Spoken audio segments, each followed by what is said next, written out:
Hello everyone, welcome to Krishnatri classes. आज के lecture में हम लोग गॉस थ्योरम से रिलेटेड आगे के कुछ क्वेश्चंस देखेंगे। In last class we had solve 3 questions related to Gauss theorem. अब हम उसके आगे का देखेंगे। तो आपका आज का पहला क्वेश्चन है, a ball of radius R carries a positive charge throughout its volume such that the volume density of charge depends on distance r from the ball's center as rho is equal to rho naught 1 minus r upon r। क्या कह रहा है वो इस question में कि आपके पास एक बॉल है जिसकी रेडियस कैपिटल r है और उसकी पूरी वॉल्यूम में एक चार्ज डिस्ट्रीब्यूटेड है पूरी वॉल्यूम में। अभी आपको इस चीज का मतलब अगले न्यूमेरिकल में समझ में आएगा, जो उसने यहां बोला ना, charge throughout its volume, पूरी वॉल्यूम में उस पर चार्ज डिस्ट्रीब्यूटेड है और जो उसकी वॉल्यूम चार्ज डेंसिटी है वो कैसे वेरी कर रही है, डिस्टेंस के साथ। Rho is equal to rho not 1 minus r upon r, जहां पर आपका रो नॉट कॉन्स्टेंट है। अब वो पूछ रहा है कि हमको मैग्नीट्यूड निकालना है ई का, मतलब इलेक्ट्रिक फील्ड का हमें मैग्नीट्यूड निकालना है as a function of distance R. In this question we have to find out electric field as a function of distance R, small R, not radius. It is any distance from centre O of sphere. It may be lie outside और inside of the sphere.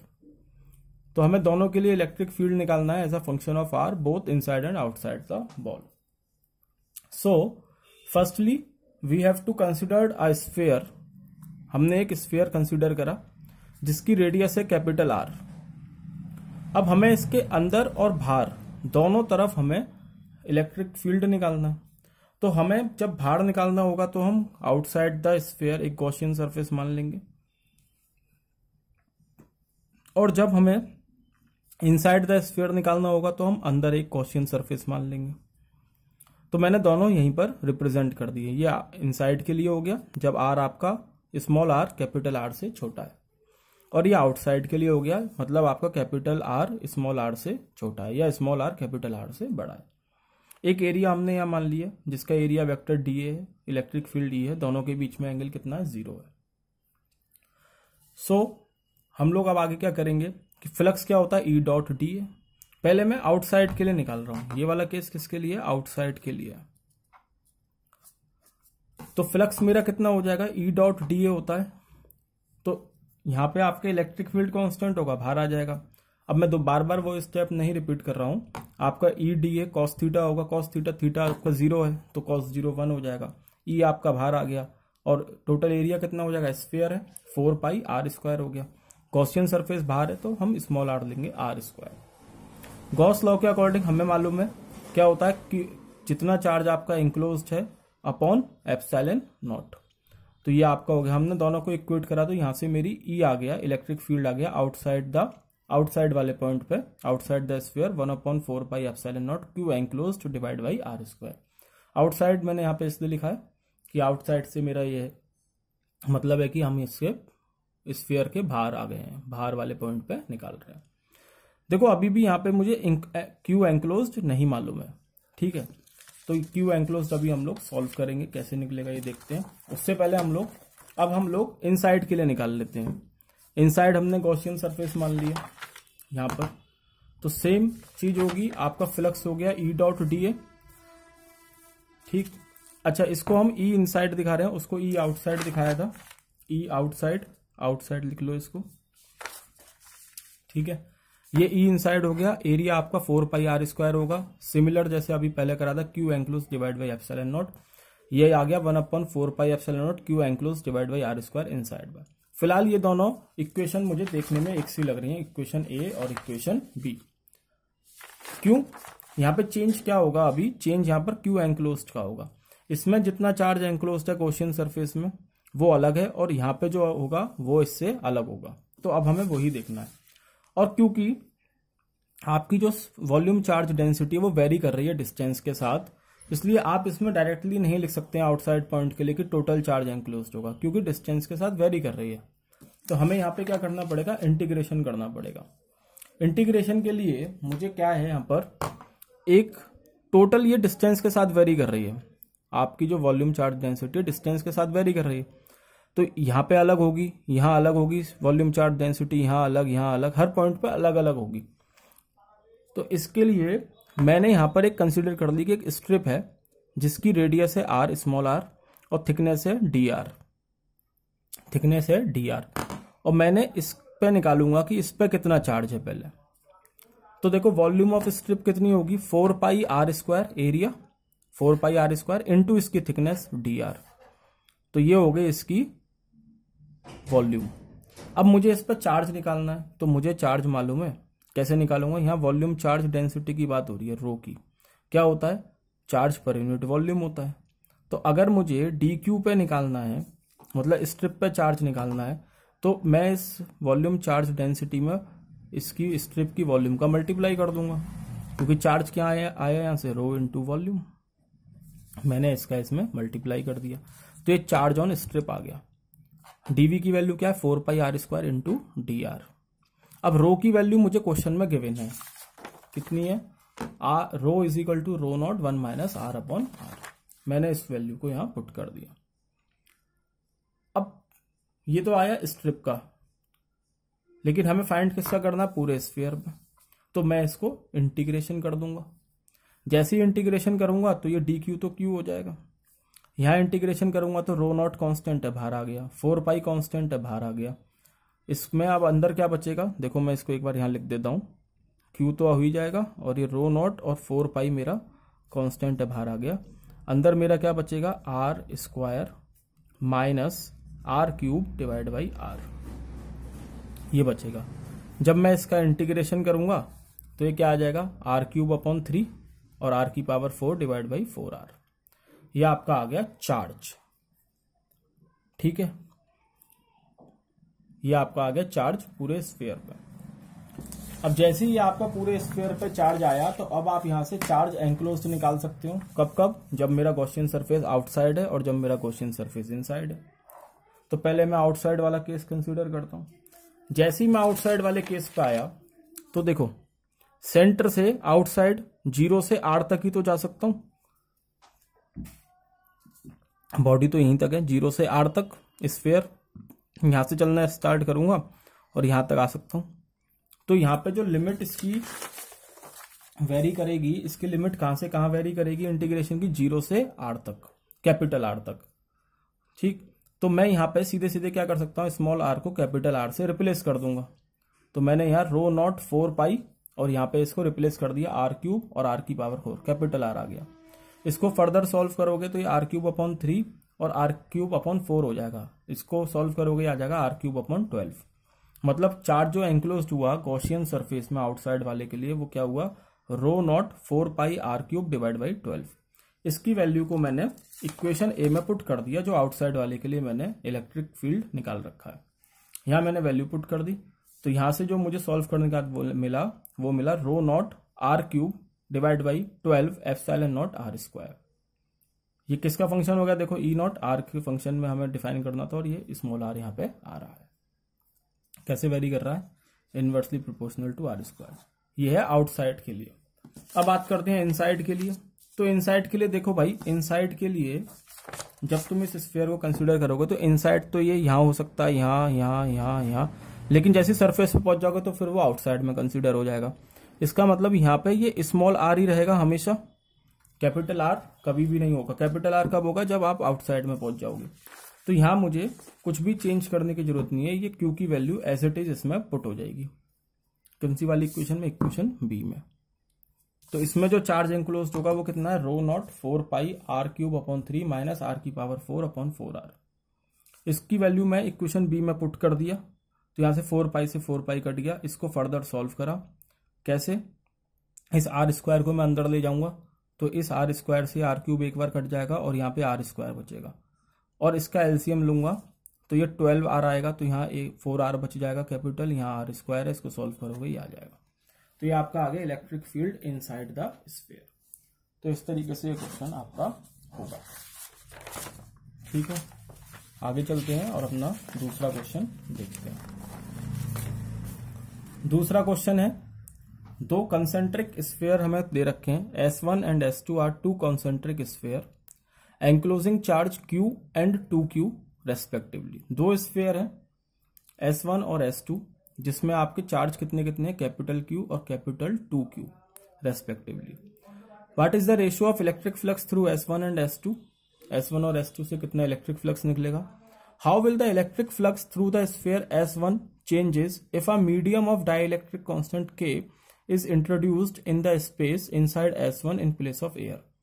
क्या कह रहा है कि अगर मैं S1 जो sphere है उसके अंदर की जो मीडियम है एयर, उसको रिप्लेस कर दूं किसी ऐसी मीडियम से जिसका डाइलेक्ट्रिक कांस्टेंट कितना है, K है, तो आपके फ्लक्स पे कितना फर्क पड़ेगा, ये पूछ रहा है।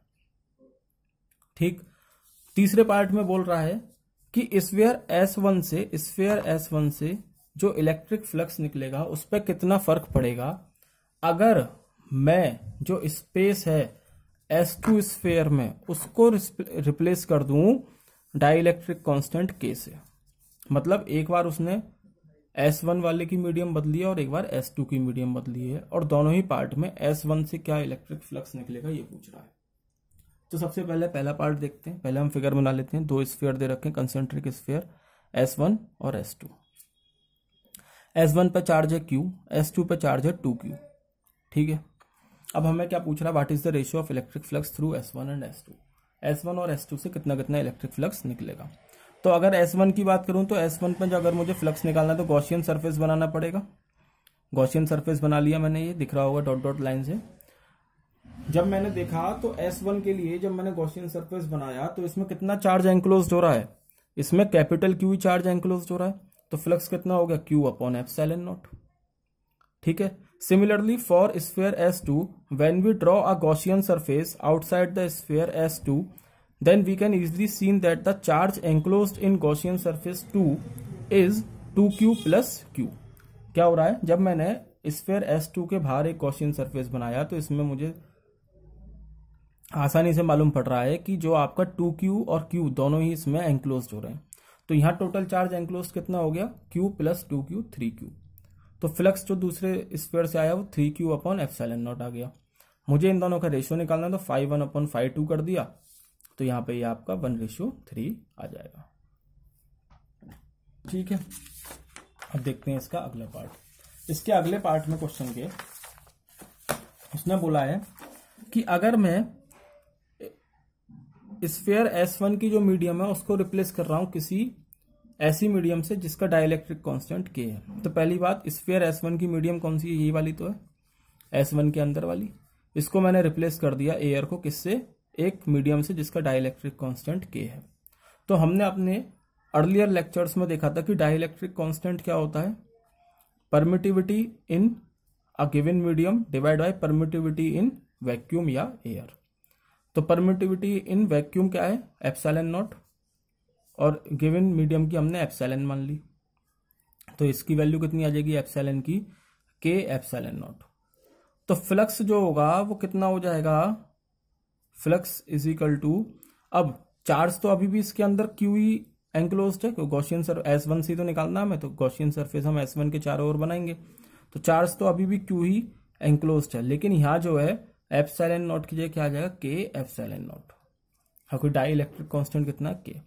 तो ये आपका हो गया flux through S1 when we replace the air with a medium of dielectric constant K। Now in the third part उसने क्या करा, थर्ड पार्ट में आपकी जो मीडियम है वो उसने चेंज तो करी है, लेकिन S2 में करी है। स्फीयर S2 में जो स्पेस बाकी है, मतलब ये वाला, इसको रिप्लेस करा उसने एक ऐसी मीडियम से जिसका डाइलेक्ट्रिक कांस्टेंट K है। अब इस क्वेश्चन को ध्यान से समझना, वो इलेक्ट्रिक फ्लक्स अभी भी निकलवा S1 की चारों ओर से रहा है कि इलेक्ट्रिक फ्लक्स S1 में कितना चेंज होगा अगर मैं S2 में आपकी मीडियम चेंज कर दूं तो भाई देखो S1 में तो अभी भी एयर ही है, S2 की मीडियम चेंज करी है, तो S1 से निकालना, बनाओ S1 के चारों ओर गॉसियन सरफेस, ये बना दिया मैंने गॉसियन सरफेस, ये बना हुआ।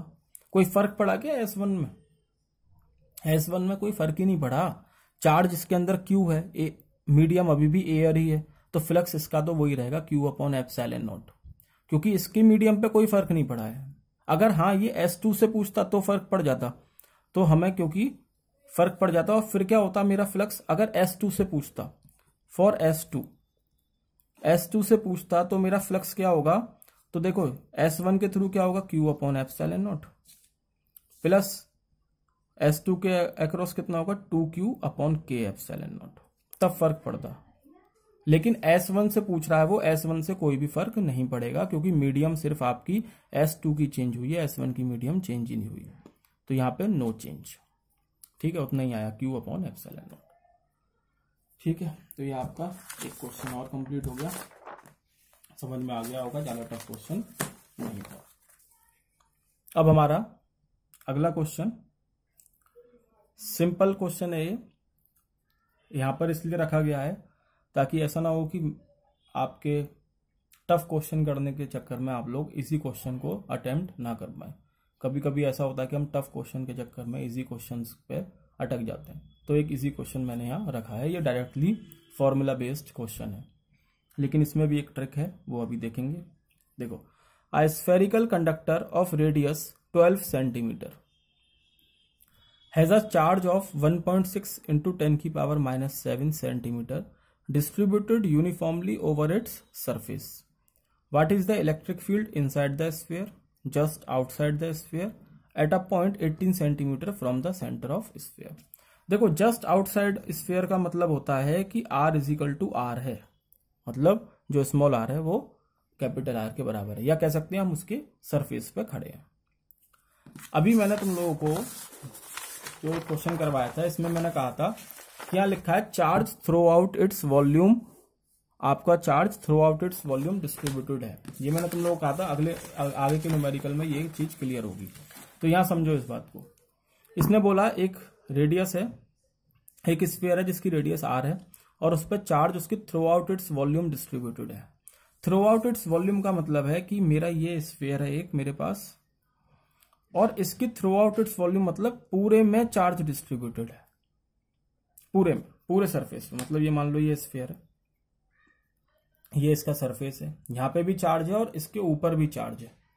ठीक है, और अब जो क्वेश्चन हम लोग देख रहे हैं इसमें देखो, a sphere conductor of radius 12 centimetre has a charge of 1.6 into 10⁻⁻7 coulomb distributed uniformly over its surface. Over its surface मतलब अब जो स्फीयर है ना आपके पास, ये इसके सिर्फ सरफेस पर चार्ज मौजूद है, सिर्फ सरफेस पर, ऊपर नहीं, सिर्फ सरफेस पर, उसकी वॉल्यूम पे नहीं, सिर्फ उसके सरफेस पर चार्ज है। उस क्वेश्चन में वॉल्यूम पे बोल रहा था, तो ये क्वेश्चन अब हमारा और आसान हो गया क्योंकि इसने सिर्फ सरफेस पे बोला है। तो हमें क्या निकालना है, what is the electric field inside the sphere. Inside the sphere मतलब स्फीयर के अंदर, स्फीयर के अंदर निकालना है, तो एक गॉसियन सरफेस बनाओ भाई, यहां बना दिया अंदर। कोई चार्ज इसमें एंक्लोज्ड है क्या, कोई भी चार्ज एंक्लोज्ड दिख रहा है यहां पर, नहीं है, क्योंकि सारा चार्ज तो सरफेस पे ही मौजूद है। तो यहां जो इलेक्ट्रिक फील्ड होगा इनसाइड द सरफेस, वो कितना होगा, इनसाइड द स्फीयर 0 हो जाएगा, क्योंकि चार्ज एंक्लोज्ड यहां 0 है। अब बोल रहा है just outside the sphere, just outside the sphere मतलब इसके सरफेस पर ही, इसी जगह पर। तो यहां पे क्या होगा, R इजिकल टू R, तो हम लोगों ने पढ़ा था 1/4 epsilon not into Q upon R square, ये पढ़ रखा है। तो यहां पे सिर्फ वैल्यू पुट कर देनी है मुझे, R की जगह क्या आ जाएगा, 12 सेंटीमीटर रेडियस दे रखी है, चार्ज की वैल्यू दे रखी है 1/4 एप्सिलॉन नॉट की, तुम लोगों को मालूम है। फिर पूछ रहा है at a point 18 centimetre from the centre. 18 centimetre मतलब आउटसाइड द स्फीयर पहुंच गए हम लोग, क्योंकि 12 सेंटीमीटर की तो रेडियस ही है आउटसाइड द स्फीयर, ये 18 सेंटीमीटर, स्मॉल r की वैल्यू 18 सेंटीमीटर हमें गिवन है।